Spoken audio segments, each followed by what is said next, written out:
Επιστροφή σε εμπορικό κέντρο.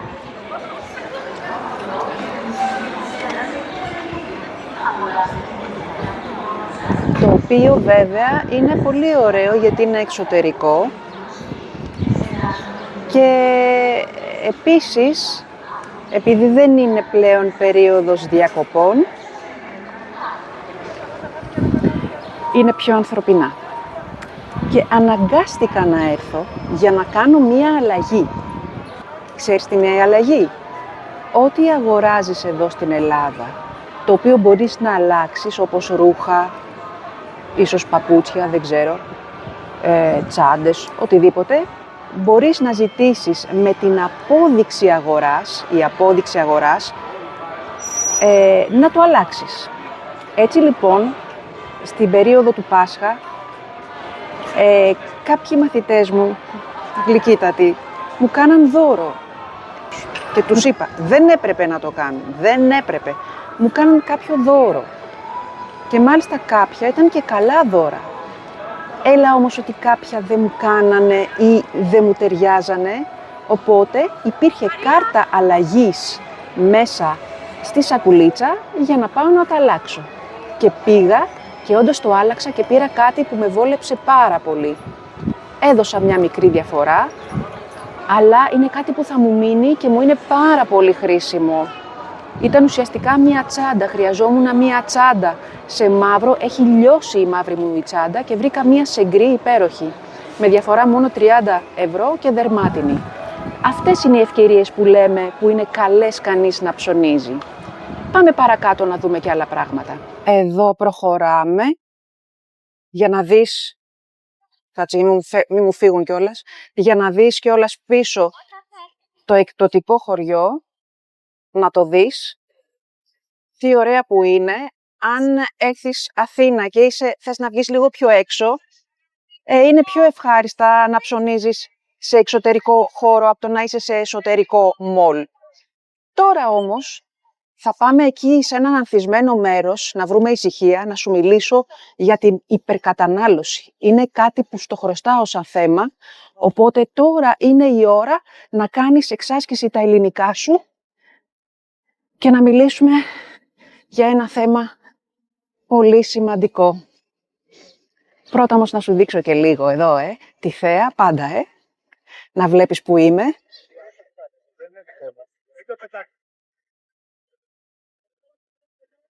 Δεν είναι και η καλύτερη μέρα. Έχει λίγο έτσι σαν άσπρα σύννεφα, αλλά εντάξει, συμπαθητικά είναι. Θα πάμε τώρα κάτω από μία ωραία σκιά και από ένα ωραίο δεντράκι, να βλέπεις πίσω τη θέα και να σου μιλήσω για το θέμα της υπερκατανάλωσης. Πρόσεξε τώρα, θα σου πω μια μικρή ιστορία. Αυτή η μικρή ιστορία αφορά θέματα κατανάλωσης. Ήρθα εδώ ουσιαστικά για να αλλάξω κάτι το οποίο ήταν για λογαριασμό μιας φίλης μου. Αγόρασε κάτι από ένα πολύ μεγάλο κατάστημα, ας μην κάνω τώρα διαφήμιση, που ψωνίζουμε πάρα πολλοί άντρες και γυναίκες, γιατί είναι οικονομικά, έχει πολλά πράγματα μαζί, κατάστημα μεγάλο με ρούχα. Πολύ γνωστή φίρμα, σε βοηθάω, είναι ισπανική. Την ξέρεις, παίζει και εσύ να φοράς τέτοια ρούχα. Έτσι λοιπόν ήρθα εδώ να της αλλάξω κάτι που αγόρασε, ένα δερμάτινο ακριβό.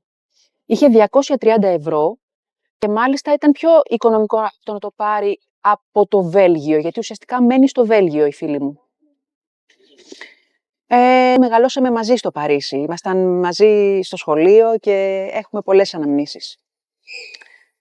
Τέλος πάντων το πήρε και δεν της άρεσε τελικά, παρόλο που δεν το δοκίμασε, έτσι το χρώμα όπως της έστειλα τις φωτογραφίες και πάνω που μου είπε να το δοκιμάσω και αναγκάστηκα να το γυρίσω πίσω και έτσι έκανα και εγώ την αλλαγή στα δωράκια που μου κάναν οι μαθητές μου πριν το Πάσχα. Τι συγκινητικό. Τι θέλω λοιπόν να σου πω. Η φίλη μου αυτή έχει απίστευτα ρούχα. Εγώ ούτε τα φαντάζομαι. Τέτοια ποσά δεν μπορώ να τα δώσω. Και όλο παίρνει, μετά το μετανιώνει. και μου λέει, σε παρακαλώ γύρνα το γρήγορα γιατί έχω ξεμείνει από χρήματα. Σου λέω, βρε κορίτσι μου, τι είναι αυτά που μου λες? Δηλαδή, πήρες αυτό το ακριβό μπουφάν ενώ δεν έχεις, είσαι στα τέλη του μήνα και δεν έχεις καλά χρήματα και τώρα δεν σ' αρέσει και θες να το επιστρέψεις για να σου στείλουν γρήγορα τα χρήματα. Μα τι το αγόρασες? Τι το αγόρασες? Και πέρσι μου είχε στείλει για ένα αντίστοιχο τέτοιο δερμάτινο καστόρινο άλλα τόσα χρήματα, 270 ευρώ. Της λέω, μα έχεις πάρει ένα υπέροχο πέρσι. Μου λέει, αυτό είναι άλλο στυλ. Βγάλε άκρη. Λέω, μα εκείνο που έχεις πάρει ταιριάζει με όλα. Το κάνεις και ροκ, το κάνεις και μοντέρνο, το κάνεις και πιο καλό. Τι τα θέλεις όλα αυτά? Δηλαδή, άντε βγάλε άκρη. Και κυρίως και με τις γυναίκες, κορίτσια, να το παραδεχτούμε. Δεν πάμε πολλές φορές καλά. Εντάξει. Δεν γίνεται. Και αυτό και το ένα και το άλλο, μα μπορείς να πάρεις ένα και καλό και να το συνδυάσεις με 1002 άλλα. Αυτό το τραγικό αίσθημα ότι «Α, όχι, θέλω και αυτό, α, όχι, μου λείπει, α, να έχεις μία ντουλάπα, να έχεις πιάσει 3 ντουλάπες με ρούχα και να λες «Αχ, δεν έχω κάτι να φορέσω», τότε ή κάτι δεν κάνεις καλά όταν αγοράζεις τα ρούχα σου, δεν τα βλέπεις καλά, δεν σκέφτεσαι καλά την καρνταρόμπα σου, τι έχεις μέσα, τι σου λείπει, ή πραγματικά είσαι ένα υπερκαταναλωτικό που σκέφτεται μόνο να αγοράσει. Έλεος ρε Χριστίνα, θα μου πεις πάλι τι κριτικό πλάσμα, τι τα κρίνεις? Ας τον άλλο να αγοράσει ό,τι θέλει. Βεβαίως να αγοράσεις ό,τι θέλεις. Τα λεφτά σου όποτε θέλεις να τα χαλάσεις. Αλλά αν την ίδια στιγμή μου λες δεν έχω να περάσω το μήνα, κάτι δεν πάει καλά. Οπότε, μια ισορροπία δεν χρειάζεται. Ισορροπία. Άσε που και μένα σούρτα φέρτα, έκφραση σούρτα φέρτα, να πηγαίνω, να έρχομαι, να το παίρνω, να ξαναγυρνάω σπίτι, να το δοκιμάζω για να το δεις και μετά δεν σ' αρέσει, το ξαναφέρνω πίσω. Σούρτα φέρτα, δηλαδή πηγαίνω, έρχομαι. Έκφραση. Τη λέμε πολύ, να τη χρησιμοποιείς και εσύ. Τι νόημα έχει? Και πού θέλω να καταλήξω? Θέλω να καταλήξω ότι πολλές φορές αγοράζουμε. Τελικά δεν τα φοράμε. Και τόσος κόσμος υποφέρει εκεί έξω και δεν έχει να περάσει το μήνα και πολλές φορές οι ίδιοι που αγοράζουμε δεν έχουμε να περάσουμε το μήνα, αλλά επειδή κάτι μας γυάλισε στο μάτι, μου γυάλισε στο μάτι, δηλαδή μου άρεσε πάρα πολύ, τσουπ, πάω και το αγοράζω. Μα τώρα και αυτό τι λογική είναι? Μπορείς να μου εξηγήσεις? Επίσης, τώρα, αν αγοράζεις και όντως κάτι δεν το φοράς, αλλά μετά το χαρίζεις ή το δίνεις σε κάποιον που έχει ανάγκη, τότε είναι πολύ ωραίο. Δεν πειράζει. Χαλάλι που λένε. Δεν πειράζει. Ας το αγοράσεις αν δεν το φορέσεις και τελικά μετά από 1 χρόνο ή 2 το δώσεις. Αρκεί να πιάσει τόπο κάπου.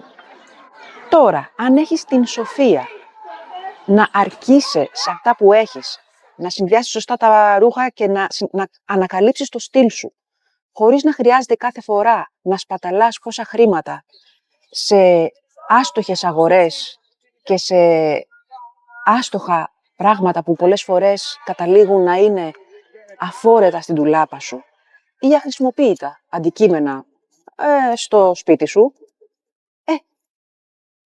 σκέψου διπλά. Μήπως είναι καλύτερα αυτά τα χρήματα να τα αφιερώσεις σε κάτι άλλο? Και επίσης, όταν έχεις πάρα πολλά πράγματα, δεν νιώθεις σε μια ντουλάπα που βλέπεις και ξεχυλίζει, ανοίγεις τα φύλλα της ντουλάπας ή τις πόρτες της ντουλάπας, τα φύλλα της ντουλάπας και πέφτουν κάτω ρούχα, τα οποία όταν πέφτουν ανακαλύπτεις ότι έχεις κι άλλα τα οποία δεν έχεις φορέσει. Δεν νιώθεις λίγο έτσι πνιγμένος από όλα αυτά? Εγώ πάντως θα ένιωθα τελείως πνιγμένη, να με πνίγουν τα αντικείμενα. Όσο πιο λίγα, τόσο το καλύτερο.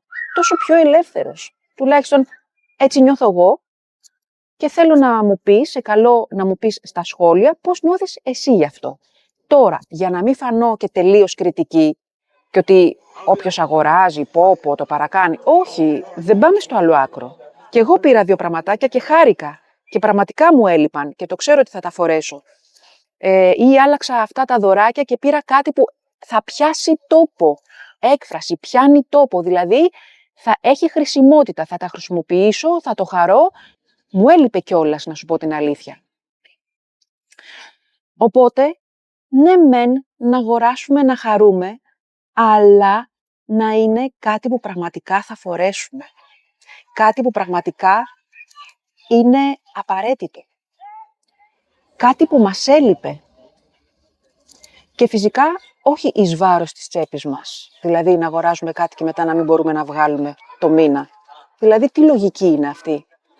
Εγώ δεν μπορώ να την καταλάβω.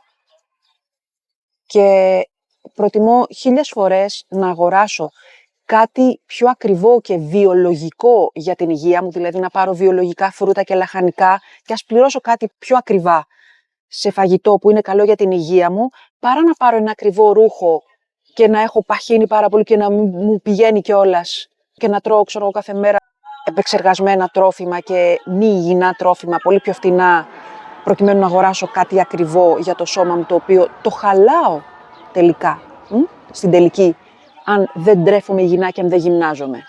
1000 φορές να τρέφεσαι υγιεινά και να γυμνάζεσαι και να πάρεις κάτι πιο οικονομικό σε ρούχο, πιο όμορφο θα φανεί στο σώμα σου. Με έπιασε λογοδιάρεια. Ξέρεις τι είναι λογοδιάρεια? Στο εξηγώ εδώ. Λέω. Όχ, πέσαμε στη βούλα. Αυτά ήθελα να σου πω για σήμερα. Ότι μήπως είμαστε υπερκαταναλωτική κοινωνία και μήπως λίγο το έχουμε χάσει, ενώ μπορούμε με λιγότερα να ζήσουμε πιο ευτυχισμένοι και να μοιραστούμε πολλές φορές ή να βοηθήσουμε ένα συνάνθρωπο που δεν έχει, που είναι σε πραγματικά δύσκολη θέση, σε δύσκολη κατάσταση. Μήπως θα ήταν προτιμότερο. Περιμένω τα σχόλιά σου κάτω από το βίντεο και θα τα ξαναπούμε την επόμενη φορά, ίδια μέρα, ίδια ώρα και πάμε μια βόλτα να δεις τριγύρω τη θέα. Τα λέμε! Everybody take a stand, join the caravan of love. Stand up. Εμένα, πάντα μου άρεσαν τέτοια μέρη καλύτερα. Κοίτα τι ωραία. Εδώ φέρνεις τα σκυλάκια σου και τρέχουν, παίζουν. Πιο ωραία μέρη είναι αυτά. Είδες τι ωραία? Όπου δεν έχεις πολλά καταστήματα να σου αποσπούν την προσοχή και να σε βάζουν στο τρυπάκι να καταναλώσεις.